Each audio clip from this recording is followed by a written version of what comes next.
Pawan package star అంటూ ఒక top news అయితే కనిపిస్తూ ఉంది. సో ప్రధానంగా ఇక్కడ 70 ఏళ్ళు వచ్చినా కూడా సీఎం కాలేవు, దమ్ముంటే టీడీపీని వదిలి ఒంటరిగా పోటీ చేయాలని, అలాగే పవన్ కళ్యాణ్ వ్యాఖ్యలపై MLA Anirudh Reddy hot comments చేశారు. మొన్న పవన్ కళ్యాణ్ మాట్లాడినటువంటి మాటలు దిష్టికి సంబంధించినటువంటి అంశాలు, తెలంగాణకు సంబంధించినటువంటి ప్రజల దిష్టి తగిలింది. అందుకే కోనసీమకి ఈ వరదలు వచ్చాయన్నటువంటి వ్యాఖ్యలు ఏవో చేశారని, దానికి సంబంధించి విమర్శలు చేస్తున్నామని కూడా నిన్న అనిరుద్ధ్ రెడ్డి తీవ్రంగా విమర్శలు చేశారు. టీడీపీ నుంచి బయటికి రావాలి, ఓన్ చరిష్మాతో ఒంటరిగా పోటీ చేసి గెలవాలి, తర్వాత 10 ఏళ్ళ తర్వాత ముఖ్యమంత్రి అవుతారంటే అప్పటికి 70 ఏళ్ళు వస్తాయంటూ కూడా ఘాటైన వ్యాఖ్యలు చేశారు. సో ప్రధానంగా పవన్ కళ్యాణ్ ఏ సందర్భంలో మాట్లాడాల్సి వచ్చింది, పవన్ కళ్యాణ్ స్పందిస్తారా?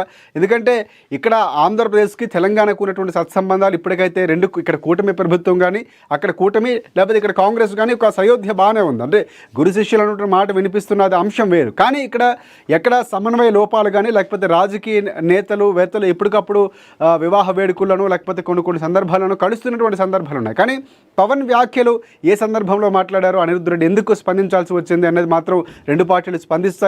ఈ అంశం ఎక్కడి వరకు దారితీపోతున్నట్టు మాత్రం చాలా కీలకంగా కనిపిస్తూ ఉంది. సో పవన్ కళ్యాణ్ ఎందుకు మాట్లాడాల్సి వచ్చింది, సో ఏ సందర్భంలో మాట్లాడారు, నిజంగా మాట్లాడడం సబబేనా అంటే ఒక రకంగా దిష్టి తగలాల్సిన అవసరం ఉంది. తెలంగాణ రాష్ట్రం కోసం తెలంగాణ కష్టపడినటువంటి సందర్భాలు, ఏపీ కోసం ఏపీ కష్టపడుతుంది. కానీ పవన్ ఎందుకు వ్యాఖ్యలు చేశారు? ఎప్పుడు కూడా ఇలాంటి వివాదాల్లో తెలంగాణ ఆంధ్రలో ఎప్పుడు గౌరవం ఉందని చెప్పినటువంటి పవన్ కళ్యాణ్ తెలంగాణలో ఉద్యమ స్ఫూర్తిని చాలా ఇన్స్పిరేషన్గా తీసుకోవడం చాలా సందర్భాల్లో ఏపీ మీటింగ్లో మాట్లాడినటువంటి సందర్భాలు. కానీ ఎందుకు పవన్ మాట్లాడాల్సి వచ్చింది అనేది మాత్రం చాలా కీలకంగా కనిపిస్తున్నటువంటి అంశంగా చెప్పుకోవచ్చు. మరొక అంశం,